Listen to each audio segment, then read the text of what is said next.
If love was supposed to be tender, the kind that made your heart race in delight, Amara Darlington had never tasted it in its true form. The wedding had been lavish, guests had filled the Lagos banquet hall, their faces glowing with envy and admiration as she clutched Edward Darlington's hand, saying vows that would come to haunt her. Edward was the quintessential dream, rich, articulate, and dangerously handsome.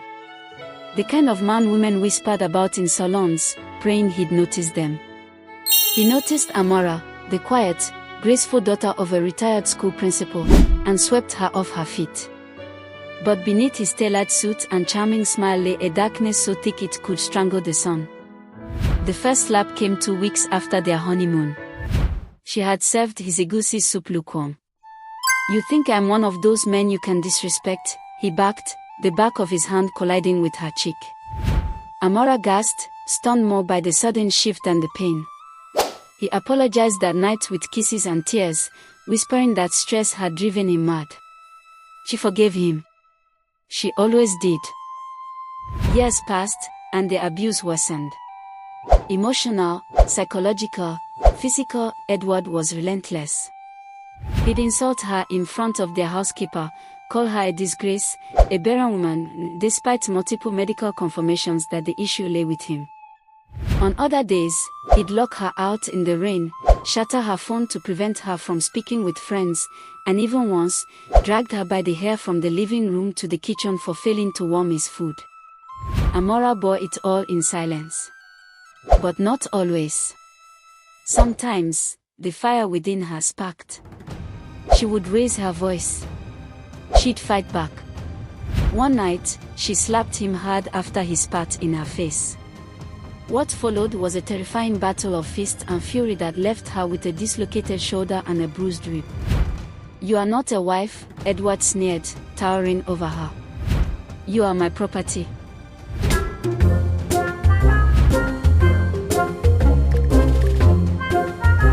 He bought her gold the next morning.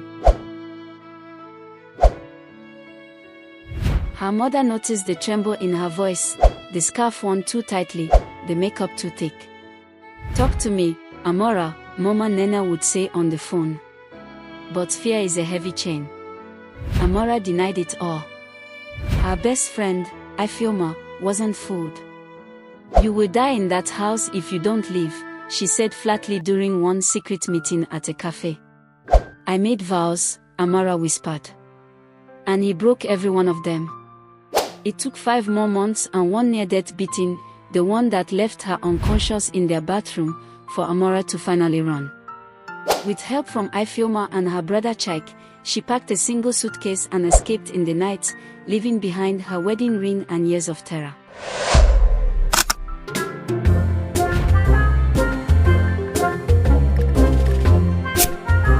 Subscribe.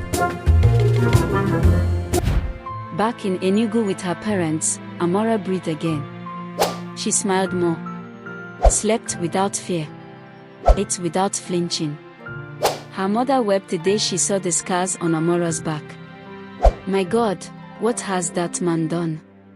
Amara began volunteering at a local women's center. Her story inspired others. She felt powerful again, reclaiming the pieces of herself that Edward had shattered. But guilt, oh, guilt is a sly whisper. 3 months later, Edward came. He arrived like a scene from a tragic film, standing under the rain, soaked, tears in his eyes. He knelt before her parents. "I've changed. I've sought help. I found God. Please, she's my wife." Amara's father chased him off the compound with a cane. Her mother clutched her, begging, "Don't listen, child." Ifeoma blocked his number from Amara's phone. But the heart is a foolish vessel. At night, Amara would read old texts, look at their wedding pictures. She remembered his laughter, his kisses, his promises. "I believe people can change," she said one day. "Not men like Edward," her mother screamed. "You are walking into your grave." Against all pleading and warnings, Amara returned. At first, things seemed different. Edward was gentle. He quoted scripture, left love notes, and even suggested therapy.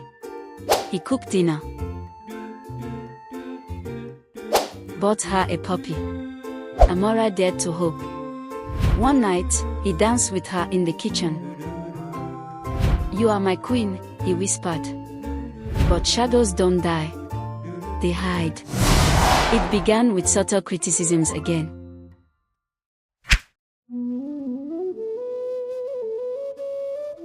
Then yelling. Then smashing of plates. Then the slap. "Old habits," he said, trembling. "Forgive me." Amara stood still, frozen, heart racing. She should have left again.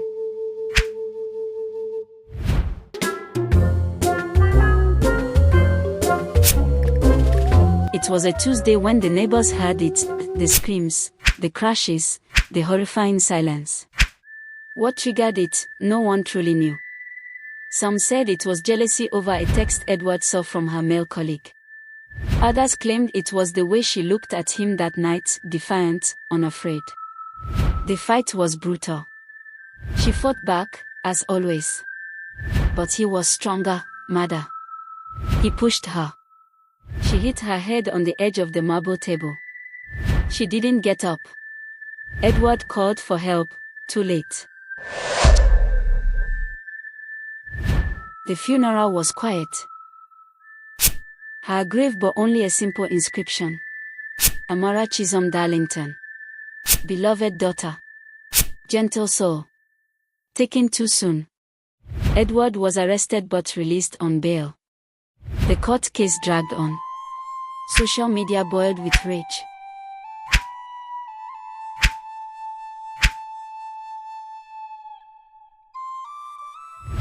Women protested.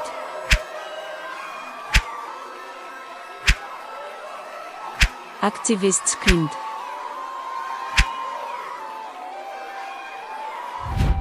But none of it mattered to Amara anymore. Edward would sit alone at night, in the room where they once danced. Her picture stared back at him, her smile now an eternal ghost. "I was supposed to love you," he whispered into the darkness as he lay on the ground weeping all night, but the truth is, no pain, tears, weeping, sorrow, gnashing of teeth, regret, or even judgment can bring Amaka back. Love should never hurt. When someone shows you who they truly are, believe them. No amount of hope or forgiveness can fix a heart determined to destroy. Domestic violence is not a phase. It is a trap that tightens with time. If you are in danger, leave. Love should never cost you your life.